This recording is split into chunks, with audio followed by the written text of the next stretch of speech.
बस स्टॉपवर याला विंडलाच बोलतात. पुढचं जे आहे ते रेडवालं त्याच्या बाजूला आहे ते वॅर्पिंग ड्रम आहेत.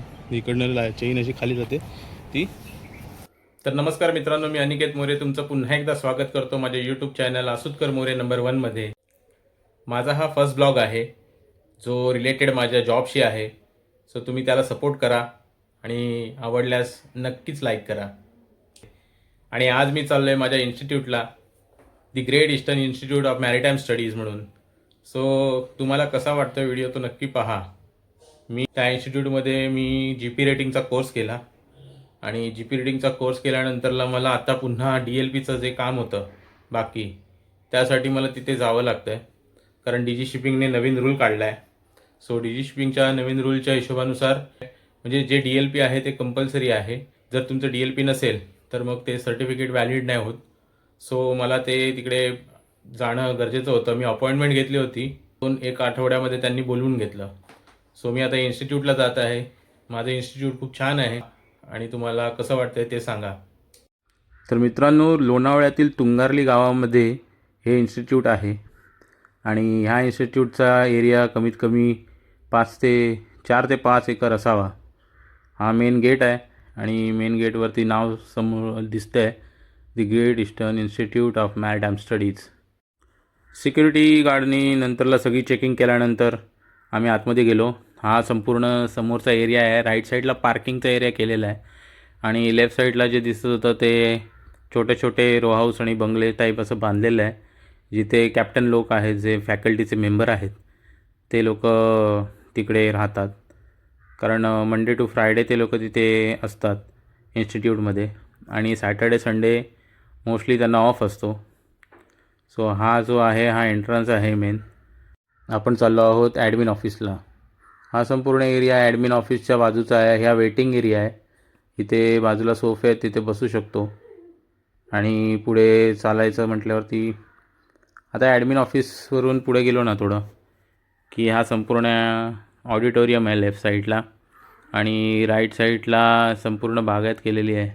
खूप छान मेंटेन केलेलं आहे गार्डनिंग. आणि ही आहे कम्प्युटर लॅब, शिवाय लायब्ररी आहे आणि छोटे छोटे क्लासरूम्स आहेत खाली. तिकडे डावीकडे समोर दिसते ते वर्कशॉप आहे. वर्कशॉपला काय जाता आलं नाही. आणि हा ऑडिटोरियमचा मेन एंट्रन्स आहे. त्यानंतरला हे आजूबाजूला ॲडमिनच्या बाजूला लावलेली सगळी झाडं आणि हे मेन फाउंटनपासून आम्ही निघालो आणि मग आता थोडं पुढे जाऊया म्हणून एका सरांना कॉल केला. सरांनी मला बोलले की येऊन मेसरूममध्ये भेट. सो मेसरूमला निघालो. हा संपूर्ण परिसर आणि ते एक शब्द मुलगा चाललाय बॅग अडकवून. अरे हे तर आणखीच मोरी आहेत. पुढे आल्यावरती लेफ्ट साईडला जो आहे तो परेड ग्राउंड आहे. इथे सकाळी मॉर्निंगला वेगवेगळ्या बॅचेस ज्या आहेत TME, DNS, GME, GP rating सगळ्या क्लासेस वगैरे इथे येतात आणि मॉर्निंगची परेड इथे घेतली जाते. सगळे फॅकल्टी मेंबर्स असतात. सगळे रेक्टर्स नाही म्हणता येणार त्यांना, वॉर्डन्स आहेत जे, ते वॉर्डन्स इथे येऊन त्यांची परेड वगैरे घेतात. हा लांब दिसतोय तो वर्कशॉप आहे. पूर्ण ऑडिटोरियमचा एक लुक आहे इथून दिसतो. त्यानंतरला हा रस्ता संपूर्ण इन्स्टिट्यूटमध्ये संपूर्ण फिरण्यासारखा आहे. समोर दिसते ते GP रेटिंगवाल्यांसाठीचं एक लास्टला त्यांनी अकोमोडेशन ठेवलेलं आहे. आणि आम्ही इथं चाललो आहे इकडे मेसरूमकडे. सरांना मी कॉल केला होता. सर म्हणाले की त्यांचा एक क्लास चालू आहे, सिमेंटशिप शिकवतात. सो आज त्यांची ड्रिल आहे, लाईफबोट ड्रिल. सो लाईफबोट ड्रिलसाठी ते तिकडे बिझी आहेत. तर लाईफबोट स्टेशन जो तिकडे आहे त्याच्या तिथेच आम्ही जातो आणि त्यांना भेटून येतो. लाईफबोट स्टेशनला जाण्याच्या पूर्वी इकडे उजवीकडे पाहिलं ना तर हा जो दिसतोय तो स्विमिंग पूल आहे. आता तो कवर केला आहे. आणि डाव्या साईडला जो आहे तो मेसरूम आहे.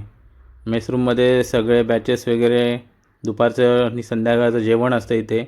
टी टाईम वगैरे पण इथेच होतो. सो हा व्यवस्थित क्लीन वगैरे आहे, नीट अँड क्लीन आहे.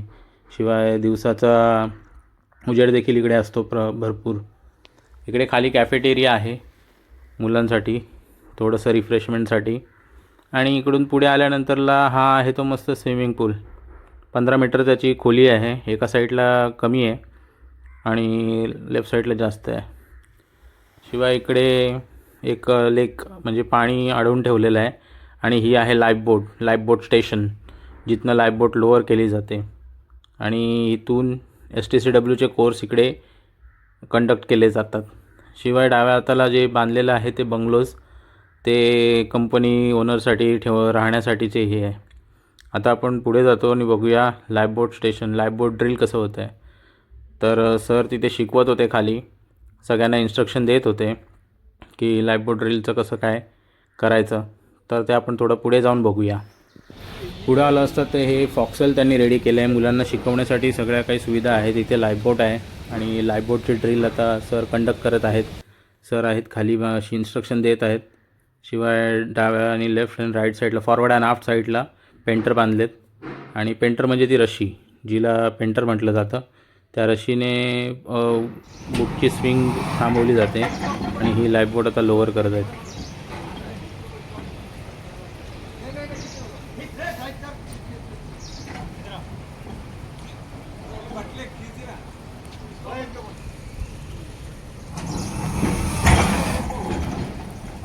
दोन सर आहेत तिथे, एक आणि दोन्ही सरांचा एक्सपिरियन्स जवळजवळ 40 वर्षाचा एक्सपिरियन्स त्यांचा ऑनबोर्ड असेल. त्यांनी मर्चंट नेव्हीमध्ये घालवलेत आणि त्यांनी त्यांचे सक्सेसफुल रिटायर्ड होऊन ते लोक आता इथं इन्स्टिट्यूटमध्ये शिकवायला आलेत.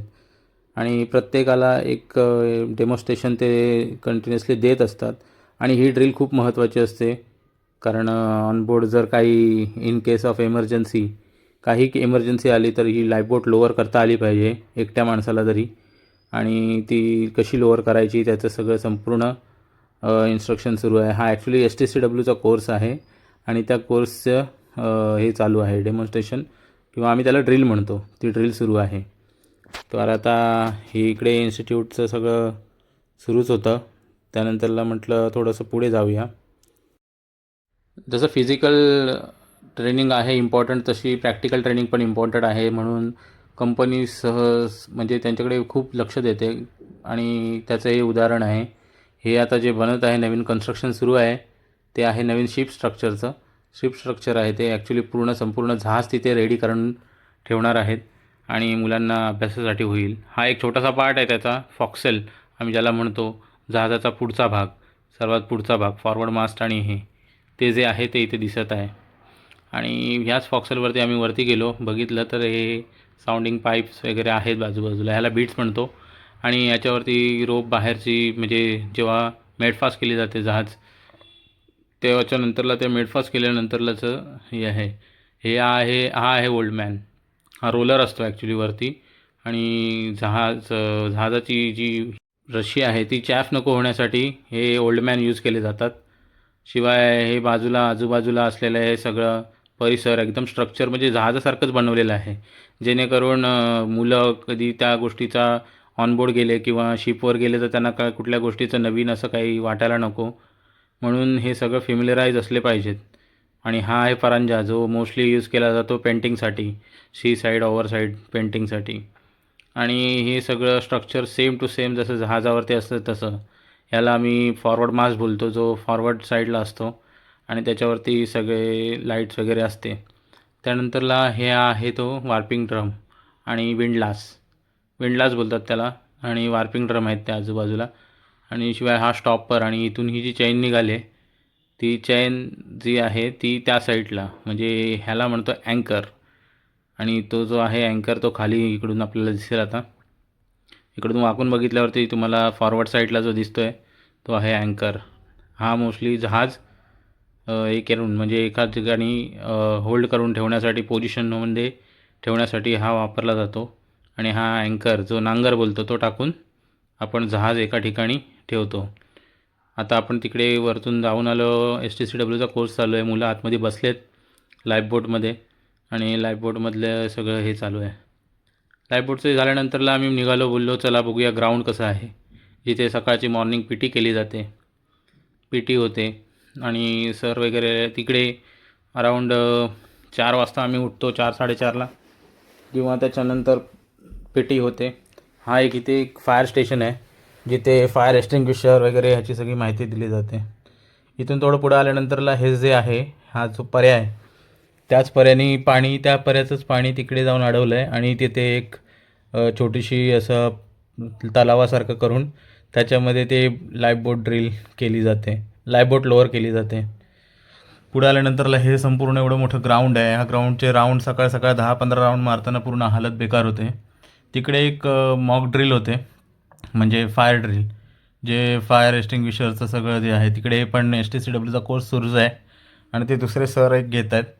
सो आम्ही ते सगळं बघून आम्ही पुढे निघालो. आता इकडून निघाल्यानंतरला आतमध्ये आलो इन्स्टिट्यूटमध्ये. बोललो आता सगळं काय पाहिलं तर आता बोललो रूम्स म्हणजे जे अकोमोडेशन आहे हे सगळं अकोमोडेशन कॅडेट लोकांना राहण्यासाठीचं आहे आणि खूप छान आहे ते अकोमोडेशन. असं एकदम रिसॉर्टसारखं वाटतं वातावरण. संपूर्णपणे खाली आणि वरती असं एक मजली आहे फक्त आणि प्रत्येक ठिकाणी एकेका रूममध्ये 3-3 जणं राहण्यासाठीचं आहे. मी जसं म्हणालो त्या पद्धतीने 3-3 मुले एका केबिनमध्ये राहतात. AC रूम आहेत पण ACची काय आवश्यकता लागत नाहीत. इथे कपडे सुकत टाकण्यासाठी तर आहे, स्टडी टेबल आहे, शिवाय हे स्वतःचे म्हणजे त्यांचे प्रत्येकाचे कबड आहेत, बाथरूम वगैरे. तिकडून आम्ही निघालो बाहेर आणि रिक्रिएशन आलो, कारण मुलांना जर कंटिन्युअसली अभ्यास असेल तर मग त्यांना कंटाळा येऊ शकतो.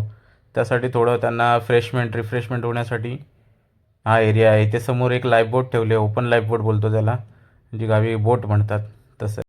रिक्रिएशन संध्याकाळीच फक्त उघडतं, कारण दिवसभर मुलं प्रत्येक प्रॅक्टिकल आणि स्टडीमध्ये बिझी असतात.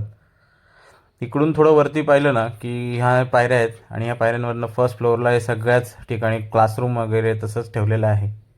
सो आम्ही थोडा वेळ फेरफटका मारण्यासाठी निघालो इकडून. आजूबाजूच्या निसर्गाचा आस्वाद घेत चाललो होतो पुढे. आणि पुढे हे एकदम मस्त छान वाटतं, हे वातावरण पण इकडे थंड आहे लोणावळ्यामध्ये आणि स्टडी करायला पण खूप चांगलं वाटतं. दुपारची वेळ झाली होती, आता सगळेजण जेवायला जात होते ह्याच्यामध्ये मेसरूममध्ये. सो आम्ही आता सगळेजण पहिले जेवून झाल्यानंतरला मग आम्ही बघू जेवणाचं काय ते. मित्रांनो सगळे जेवल्यानंतरला आम्ही पण जेवलो. तर मित्रांनो तुम्हाला माझा व्हिडिओ कसा वाटला हे नक्की तुमच्या कमेंटद्वारे कळवा आणि मी ह्याच्या पुढे देखील नवीन नवीन व्हिडिओज टाकण्याचा प्रयत्न करेन जे ऑनबोर्ड जाईन त्याच्यानंतरला. सो त्याला देखील तुम्ही सपोर्ट करा. तोपर्यंत भेटूया नवीन ब्लॉगमध्ये. Bye bye.